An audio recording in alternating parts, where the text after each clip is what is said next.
It's time to learn lesson 162, learning contract 3. But I want to tell you one thing more, just like usual. ये lesson जो है learning contract 3 based है उन lesson पे जो आप ऑलरेडी पढ़ चुके हो, learning contract 2, learning contract 1. Okay, उसमें आपको याद होगा कि आपने अपने इंटरेस्ट और एबिलिटीज़ और पर्सनालिटी लिखी थी, जो करियर लिखे थे एंड देन उसमें इंटरेस्ट लिखा था, एबिलिटीज़ लिखी थी और पर्सनालिटी लिखी थी. तो वैसे ही इसमें भी है. तो पहला वाला क्वेश्चन देख लें. Choose 5 phrases from appendix 6 and use them in sentences of your own. अब इसमें करना क्या है, आपको 5 फ्रेजेस चूज़ करने हैं. आपकी बुक के लास्ट में एक अपेंडिक्स 6 है. Let me show you. आप अपनी बुक को लास्ट में खोलिए. ये देखिए पेज नंबर 222 पे आपको दिखेगा. यहाँ पे फ्रेजेस दिए हुए हैं, अपेंडिक्स 6 फ्रेजेस. आपको यहाँ से 5 फ्रेजेस चूज़ करने, कोई भी चूज़ कर सकते हैं. Deal with, drop in, drop out, find out. आप इसकी मीनिंग भी देख सकते हैं एंड देन एग्जाम्पल भी देख सकते हैं. आपको यहाँ से फ्रेजेस 5 चूज़ करने हैं एंड देन उसकी मीनिंग देख लेनी है. उसके बाद आपको खुद से एग्जाम्पल बना के वहाँ पर लिखने हैं. ओके, आई होप समझ में आ गया होगा आपके. एंड देन आपको पता है क्या करना है आपको. अब आपको क्या करना है, बी पे आ जाते हैं. Talk to 3 pairs to make a list of careers. आपको अपनी करियर्स की लिस्ट बनानी है and you would like to learn more about based your interest, abilities and personalities. वही जो आपने पहले ही लेसन लर्निंग कॉन्ट्रैक्ट 2 और 1 में किया था वही रिकैप करना है सेम एज डेज. कि आपको अपने करियर्स लिखने हैं और आपने वो करियर्स किस बेस पे चूज़ किए हैं, कि आपको उसमें कोई इंटरेस्ट है. फॉर एग्जांपल अगर आपने पेंटिंग वाला करियर चूज़ किया है तो हो सकता है आपको पेंटिंग बनाने में इंटरेस्ट आता हो.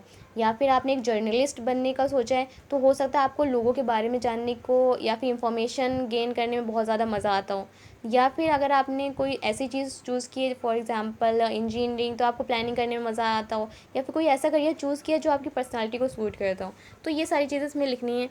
एंड देखें, take the first 3 reference and plan what you need to do. अब देखिए ये जो टेबल दिख रहा है इसमें क्या करना है, जैसा कि आपने लेसन 160 में पढ़ा था. Let me show you.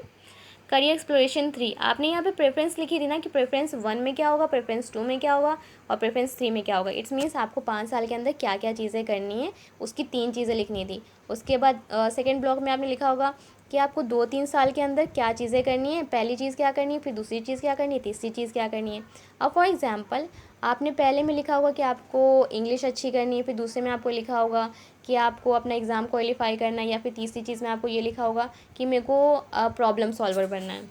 तो अब यहाँ पे आपको ये लिखना है कि आपने जो 3 चीज़ें चूज़ की हैं उसको प्लान को एग्जीक्यूट कैसे करेंगे. अब फॉर एग्जांपल आपने चूज़ किया कि आपको 5 साल के अंदर इंग्लिश सीखनी है, तो अब आप प्रेफरेंस 1 में यहाँ पे उसका प्लान लिखोगे कि मैं इंग्लिश की वोकेबलरी सीखूंगा एंड देन रीडिंग करूँगा एंड देन राइटिंग करूँगा रोज़, और 1 पेज राइटिंग करूँगा और थोड़ी सी कन्वर्जेशन की प्रैक्टिस करूँगा रोज़.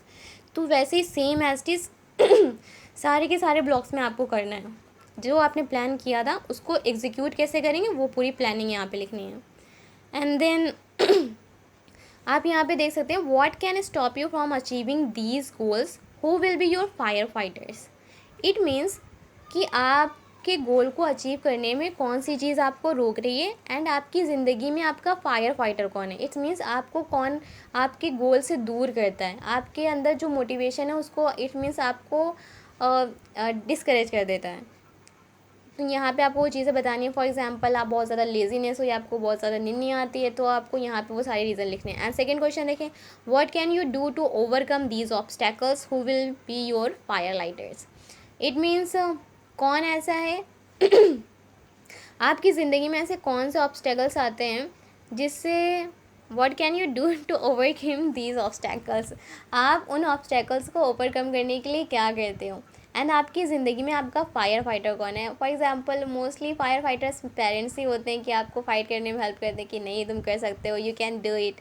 ओके, तो आपको अपनी सारी चीज़ें यहाँ पे लिखनी है. एंड इफ़ आई का मतलब होता है अगर मैं, अगर आप एक अच्छे से प्लानर बन जाते हो, अच्छे से हर चीज़ को प्लान करने वाले बन जाते हो, प्रॉब्लम सॉल्वर बन जाते हो, फिर देन मतलब कि फिर आपके साथ क्या होगा. फिर इट मीन्स आप जो भी हासिल करना चाहते हो, आप अपनी जो भी गोल अचीव करना चाहते हो वो ईज़िली अचीव कर सकोगे. And at FEA if I अगर आप FEA में अच्छे से पढ़ाई करते हो तो देन क्या होगा, आपकी इंग्लिश अच्छी हो जाएगी.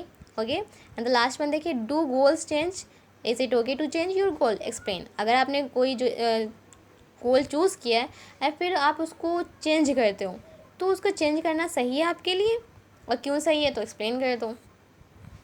अब देखिए last one, rate your regularity, participation and progress. इसके आंसर आपको नीचे जो ब्लॉक्स दिए हुए हैं उसके अकॉर्डिंग देना है कि always, often, sometime, rarely, never.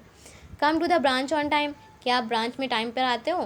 कभी कभी आते हो तो बोल दो रेयरली, और कभी नहीं आते हो तो नेवर लिख दो, और हमेशा आते हो तो ऑलवेज लिख दो। अपने अकॉर्डिंग लिखना, और देखो सच बोल के लिखना, ठीक है। And participate in class discussion, जब क्लास में डिस्कशंस होता है तो आप पार्टिसिपेशन करते हो कि नहीं करते हो। Review written work and improve it, आप जो भी काम करते हो उसको रिव्यू करते हो कि नहीं करते हो कि कौन सी आपने मिस्टेक की है।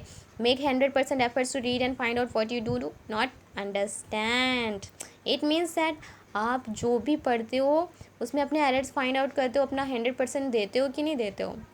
बट प्रैक्टिस करेक्ट प्रोनाउंसिएशन, आप जो भी रीड करते हो तो प्रैक्टिस करते हो कि आप उसको सही से प्रोनाउंस करो। Using English outside F E A के बाद आप इंग्लिश बोलते हो कि नहीं बोलते हो। आस्क क्वेश्चंस, आप क्वेश्चन पूछने की हिम्मत रखते हो कि नहीं रखते हो। आप क्वेश्चन पूछते हो कि नहीं पूछते हो। अगर पूछते हो तो ऑलवेज लिख देना, कि हमेशा पूछते हो, कभी कभी पूछते हो समटाइम्स लिख देना। And thank you for listening me.